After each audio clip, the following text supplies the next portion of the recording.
We're having broccoli. Hey, I'm your host, Dr. Yami. I'm a board certified pediatrician, certified health and wellness coach, author, and speaker. I'm also a passionate promoter of the power of diet and lifestyle in preventing and reversing chronic disease and bringing joy and longevity into our lives. This podcast is focused on plant-based nutrition, habit formation, motivation, and mindset so that you can have the tools to live the best life possible. Are you ready to get started? Let's do this. When you're having dinner with me, we're having broccoli.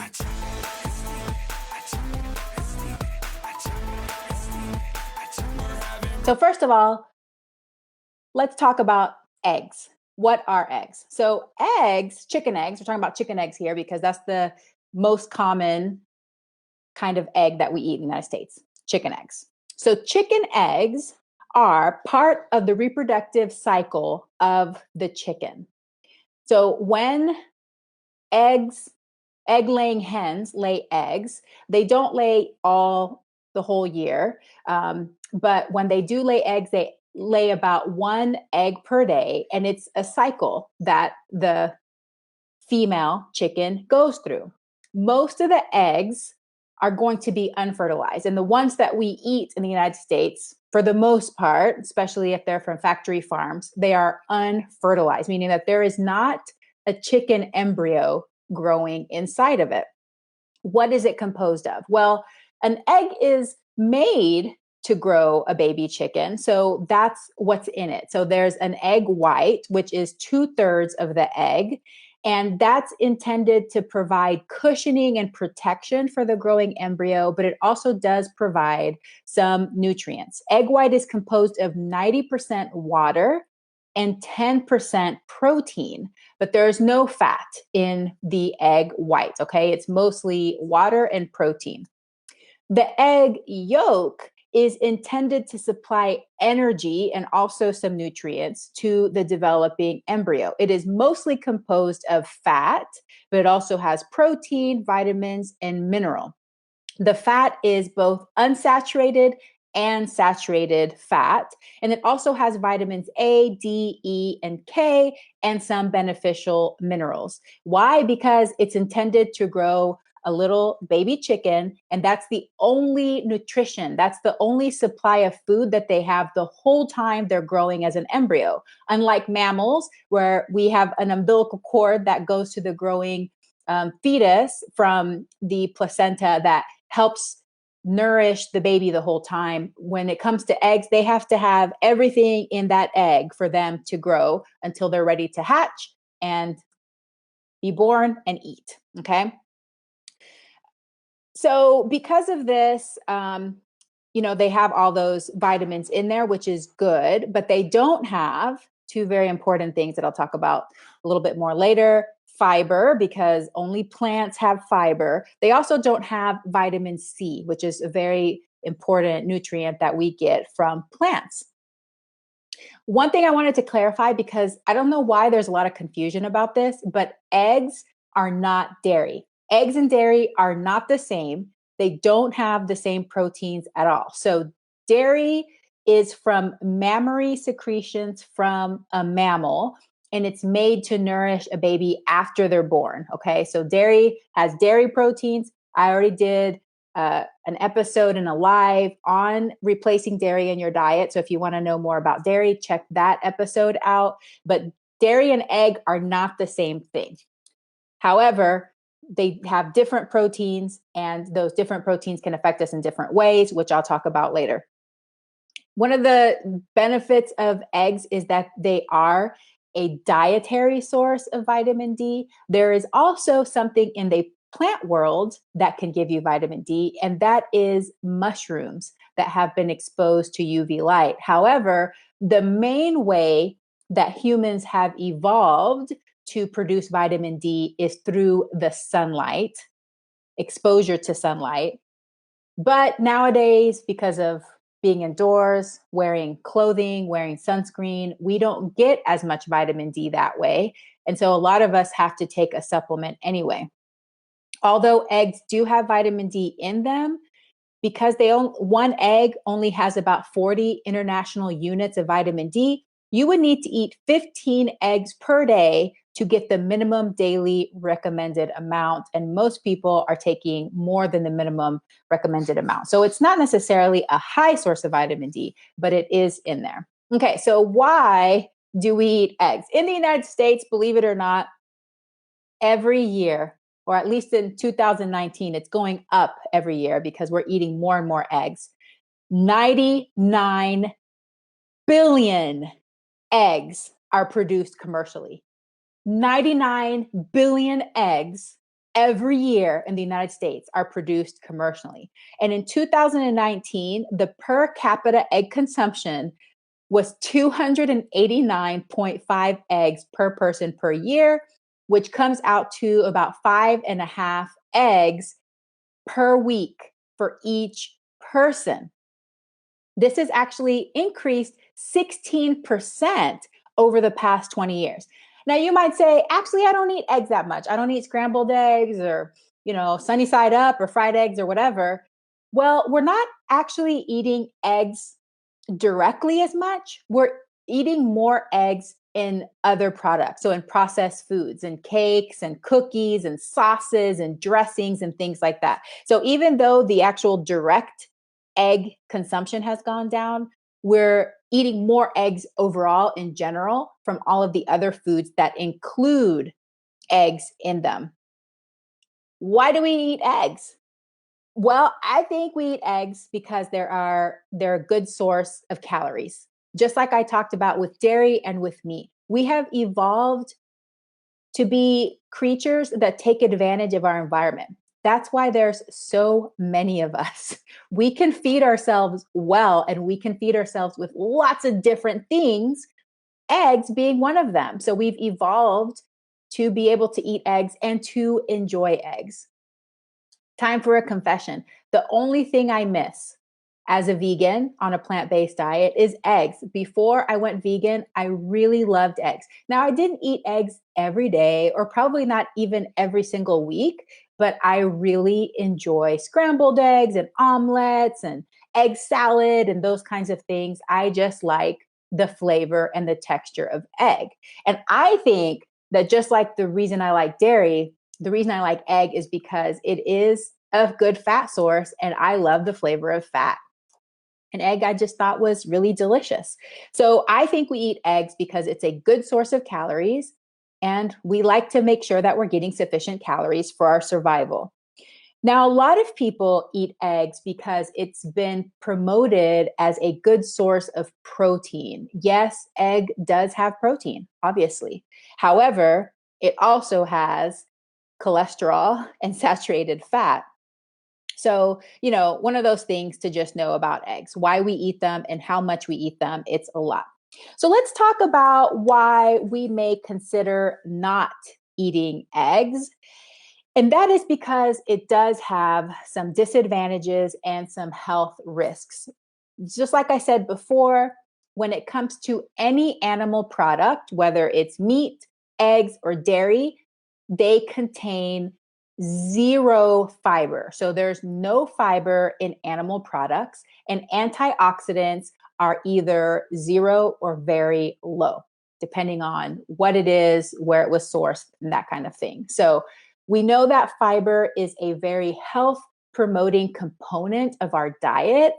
It not only helps us feel full and keeps us regular, but it decreases our risk of chronic disease by binding to excess hormones and cholesterols and helping us eliminate it in our waste. Okay, so we want to have fiber. Whenever we eat more foods that don't have fiber, even if those foods were neutral, like say there weren't other risks of eggs. If we're eating eggs, and especially if we start eating more eggs, what it's doing is it's displacing more plant foods in our diet that might be able to give us more benefit. So even if it were neutral, which they're not, I'm going to tell you why they're not neutral to our diet, it would be displacing some more health promoting foods. Okay, so that's the first thing. So I'm going to talk about 5 different health risks and then one other reason why you may want to consider not eating egg. The first one, which I think is the most well-known that you've probably heard of before, is cardiovascular disease. Okay. So cardiovascular disease, we know, is increased with egg consumption. So each egg has about 200 milligrams of cholesterol. All animal products, no matter what it is, contains cholesterol. Okay, so they're all going to have some form of cholesterol in them, depending on what it is, more or less. Eggs tend to be a very concentrated source of cholesterol, but they also have saturated fat. So we know that those two things increase our risk of cardiovascular disease. Now, one point of clarification: cholesterol is essential to us because a lot of our cell membranes and different components of our body need cholesterol, but we don't need to consume cholesterol to have cholesterol. We make all the cholesterol that we need. When it comes to having high cholesterol, some people have genetic defects where they either make too much cholesterol. So even if they're not eating it, they may make too much cholesterol, or they absorb a lot of cholesterol from their food. The only foods that you're going to absorb cholesterol from are animal products. Plants do not have cholesterol. Cholesterol is an animal thing. That's what is in our cells. Okay. So if you're eating animals, you're eating cholesterol.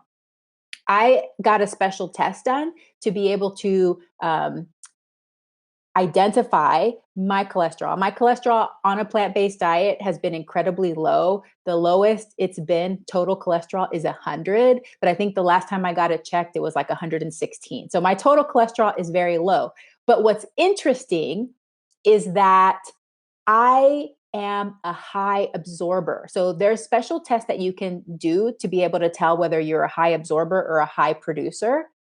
So because I'm a high absorber, if I were to be eating animal products, I would be absorbing a lot of cholesterol from those foods, and I could potentially have high cholesterol. So it's a good thing that I eat a plant-based diet. But even if I were a high producer, like if I had a genetic defect or a genetic variation that made it so that I produced a lot of excess cholesterol, that's still a reason not to eat animal products, because then you're just adding to it. You're just adding to the overabundance of cholesterol. But why do we even care about this? Because whenever you're eating a diet that's high in saturated fat, high in cholesterol, and your blood cholesterol goes up, then it increases your risk of developing atherosclerosis. So that is when the plaques and the fat line your blood vessels, and that can create blockages in your blood vessels. And what does that lead to? Angina. Angina is chest pain from whenever your actual muscle of your heart is not getting enough oxygen because it's blocked. Heart attacks, myocardial infarction, that's another name for it, which a lot of people, their first symptom of heart disease is a heart attack. I think up to 25% of cases. Don't quote me on that, but I know it's pretty high. It's higher than you would think. Stroke can also be caused by atherosclerosis. Chronic kidney disease, because the blood vessels in the kidneys are very small. And so if they get blocked, then your kidneys don't get oxygen, which is like really important for them to get oxygen. ED, which my episode is going to come out soon on Sunday with Dr. Spitz about that. As well as, what was that last thing I was going to say? Oh, peripheral artery disease. So some people in the smaller arteries of their extremities, especially in their legs, is when they may feel it. Whenever they're walking or trying to use those muscles, the muscles aren't getting enough oxygen, so they start having cramping and pain in their legs. So people that have cardiovascular disease can have all of these different things. And so whenever we have more foods that have high cholesterol and saturated fat, we can have more atherosclerosis, which leads to cardiovascular disease.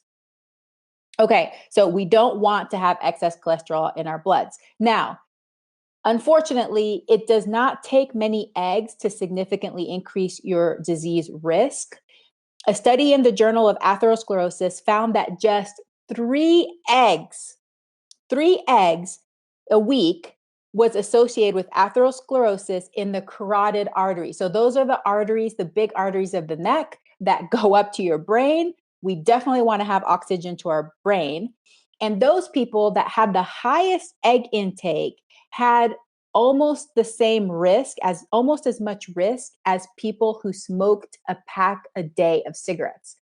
So eating a lot of eggs puts you at the same cardiovascular risk as a heavy smoker, a pack a day. So that's one of those things to realize. I put a link to the PCRM article where I got a lot of this information, health concerns with eggs, and it's a link there if you want to take a look at it. There's also lots of egg videos on nutritionfacts.org where he talks about all of these facts. Okay, so cardiovascular disease, number one. Number two, cancer. Yes, cancer. So egg consumption is linked to certain types of cancer, including colon, rectal, bladder, prostate, and breast cancer. So why would that be? Well, maybe it has to do with the egg protein. We know that we're eating too many animal proteins in general. And even though we've glamorized and we've promoted this high animal protein intake, high animal protein intake is associated with more cancers. Okay, so that's something that we know. But there's another mechanism that may explain this, and it has to do with our gut bacteria. And this is so fascinating. So remember that we have a lot of gut bacteria that are living inside of us. More than even our own cells, okay, is bacteria inside our body. So what can happen is one of the components of egg is choline. Ironically, the egg industry and promoters of eggs have been promoting choline as one of the reasons to eat eggs. But what can happen is the gut bacteria can take this choline and it can convert it eventually into something called TMAO. So TMAO gives feedback to the rest of the body. It can increase your risk of heart disease, but it also may increase our risk of cancer through an inflammatory process. Even just 1.5 eggs per week can increase your risk of colon cancer by 5 times compared to somebody that is only eating half an egg per week. And the more it's dose dependent, the more eggs you consume, the higher your risk of colon cancer increases. A 2011 Harvard study found that just 2.5 eggs per week increased a man's risk for developing prostate cancer by 81%. 81% compared to somebody that only consumed half an egg per week. So if you're concerned about cancer, if you have a family risk or family history of colon cancer, prostate cancer, bladder cancer, then you may want to consider eliminating or really cutting back on your egg consumption. Okay, the next health risk is diabetes. We know that we have a diabetes epidemic in this country. Diabetes is caused by insulin resistance, okay? We've talked about this several times on the podcast, so check out my diabetes episodes. Insulin resistance is exacerbated and even started by excess fat in our diet, okay? What are eggs? Eggs are 60% fat, okay? So whenever we're eating eggs, and most people don't eat just one egg, they eat like 2 or 3 eggs at a time, that is a big load of fat. So for people that are susceptible and already have insulin resistance, it's going to exacerbate, make that insulin resistance worse, increase the risk of diabetes. A review study, also in the Journal of Atherosclerosis, found that people who consume the most eggs increased their diabetes risk by 68%. Just 3 eggs per week increased the risk of diabetes by almost 40%. And egg consumption also increases the risk of gestational diabetes and total mortality when they compared non-egg eaters to egg eaters. Okay, so remember, if you have risk for diabetes, that insulin resistance is going to be made worse by the fat in those eggs. Another thing that you've probably heard of, it's very common because we have outbreaks all the time, is infection risk. So what kind of bacteria do we usually encounter on eggs? Salmonella. Well, as I did research for this episode and for this Facebook Live, I learned something I did not know before. So we usually think about salmonella coming from feces. So the intestines, the digestive tract of the egg or the chicken, the female chicken laying the egg. So whenever she lays the egg, the outside of the egg can get contaminated with salmonella. However, eggs are usually cleaned on the outside. They have special procedures that help remove that. So that's good. But one thing I didn't understand and I didn't realize is that the inside of the egg can be contaminated, not from the outside of the egg. So I always thought, okay, you crack the egg, some of the bacteria on the outside might have gotten on the inside of the egg, and that's how you transmit it. And I was thinking the inside of the egg is always sterile. That's wrong. So female chickens, they can actually be infected with salmonella in their ovaries. And whenever they're producing the egg, that salmonella can be inside the egg. Crazy. I had no clue. And so then when you eat eggs that are undercooked, which a lot of people do, they have over easy and eggs that have some runny yolk. And if that wasn't cooked well enough, you will not be killing that bacteria. It is estimated that between 1 in 10,000 and 1 in 20,000 commercially produced eggs is contaminated with salmonella, despite all the measures that they take to decontaminate their eggs. And you probably heard it. We have recalls. You hear them on the news all the time of big batches of eggs that were contaminated.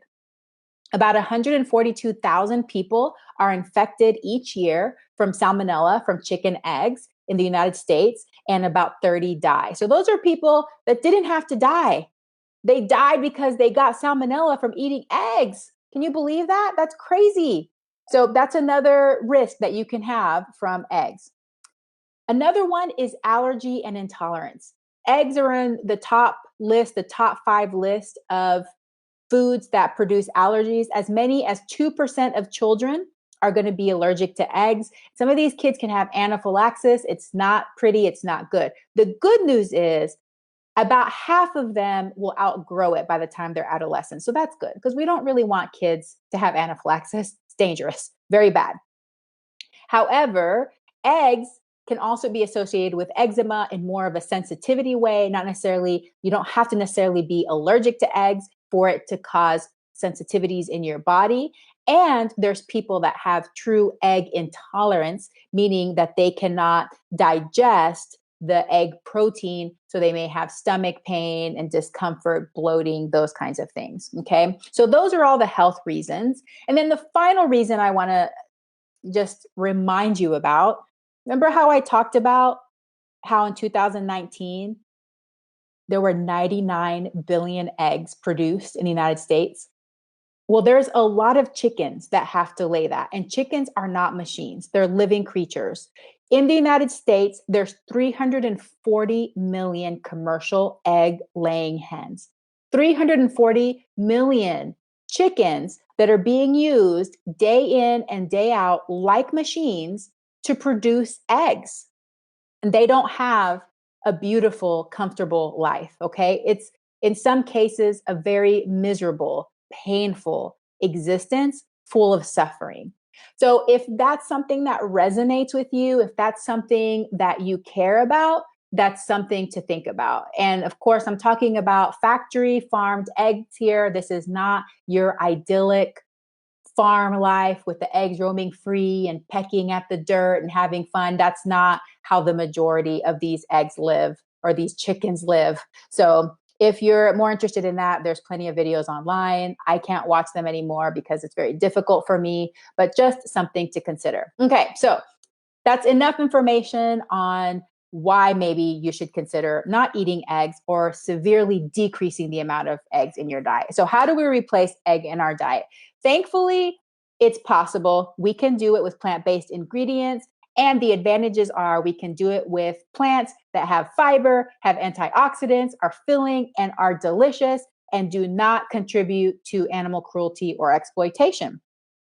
So let's talk about the number one thing is baking. So when it comes to baking, you don't have to worry. It's so easy. I mean, this is one of the easiest things that people don't realize is that you can bake vegan so easily, and you won't know the difference. In fact, it'll probably taste even better in some ways because you don't have the eggy taste. I don't like the eggy taste in baked goods. I don't. Some people may, maybe, but I don't. So you don't have that eggy taste. So let me just throw out a few of these. I also put a little link to a substitution guide that you can use. And in the download for this episode, there will also be a guide that you can look at.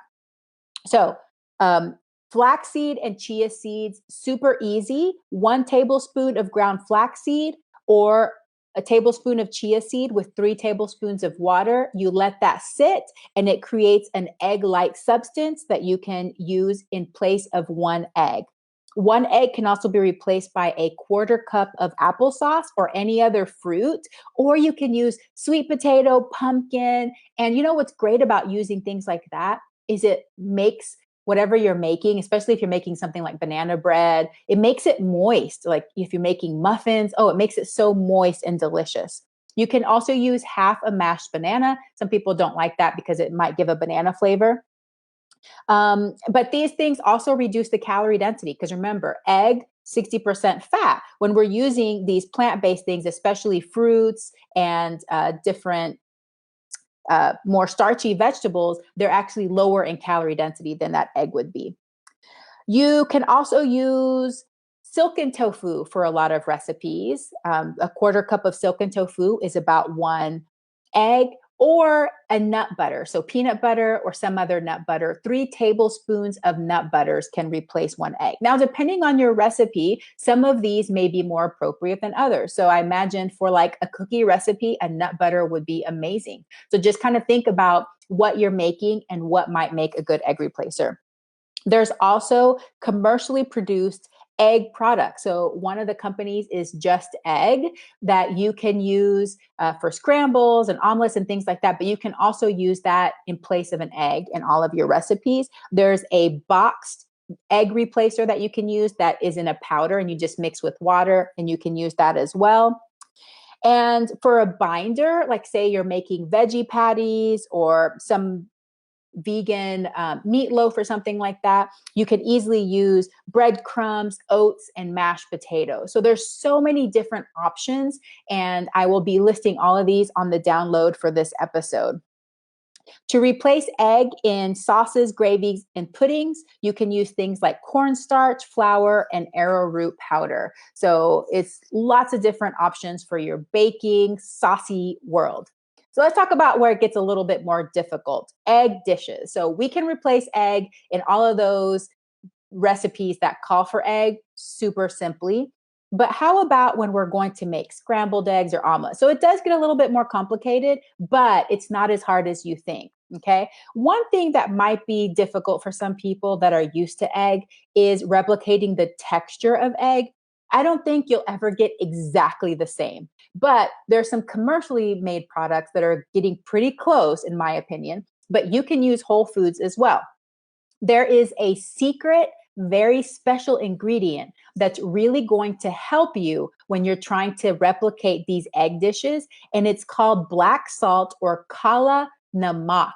You make sure that it's called kala namak, not Himalayan black salt. That's something different, okay?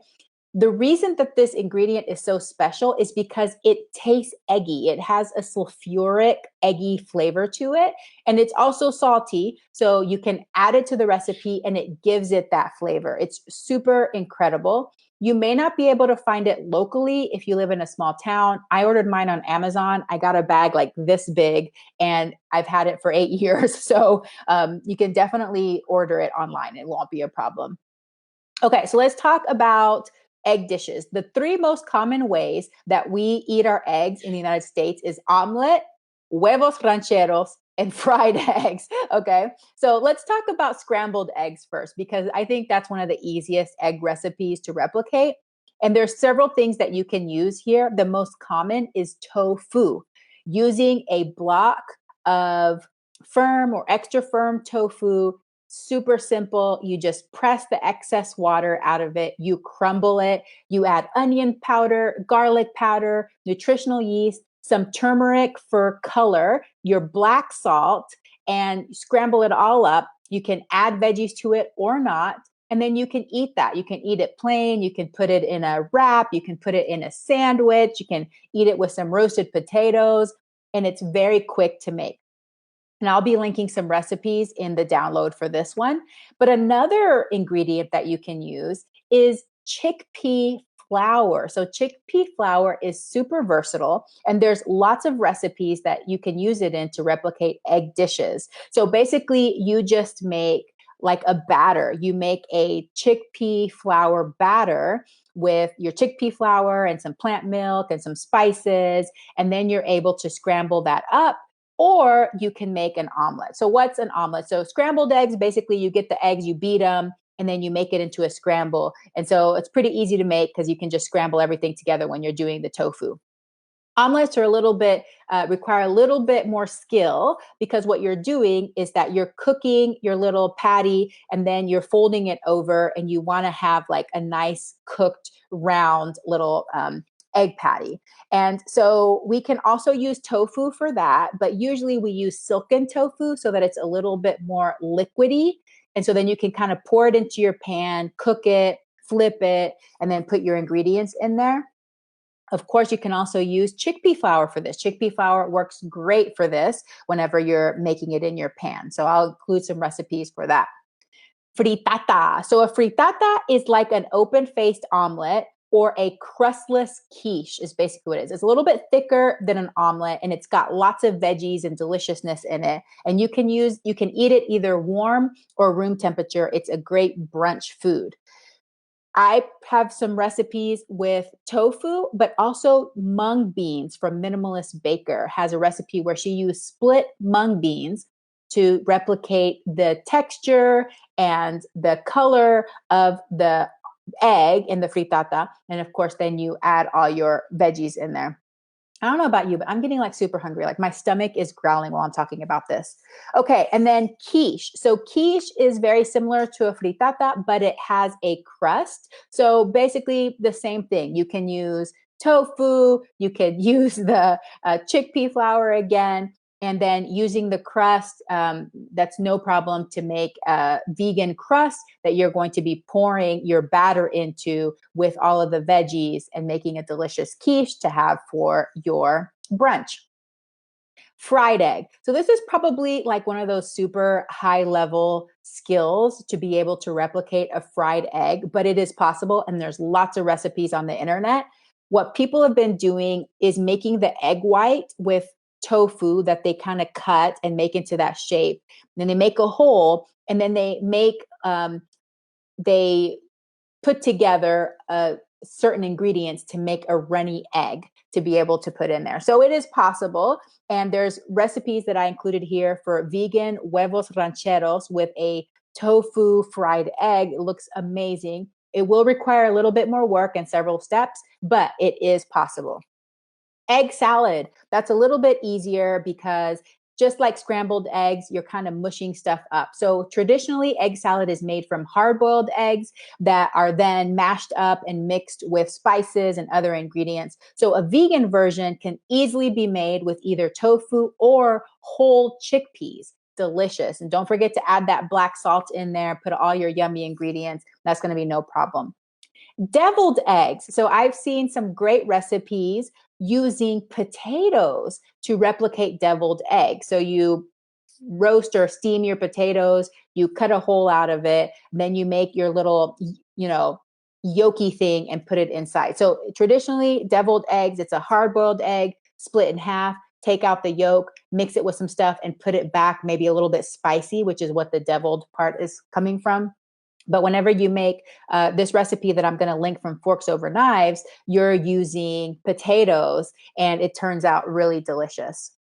And then finally, I'm going to tell you about meringue. So I covered this a little bit in one of the other sections that I talked about, but meringue, which is traditionally a cookie made from egg whites, whipped egg whites and sugar, can be made with aquafaba. Do you remember what aquafaba is? Aquafaba is chickpea juice. So basically the brine from chickpeas that are canned, or if you cook them yourself, after you cook the chickpeas, the water that's left from the chickpea cooking pot, that is called aquafaba. And you can actually mix that. You can mix it with cream of tartar, sugar, maybe a little vanilla or almond extract, whip it up, and you can bake it into meringue cookies. Meringue cookies are very light and airy, but also crispy. And believe it or not, I've made these before.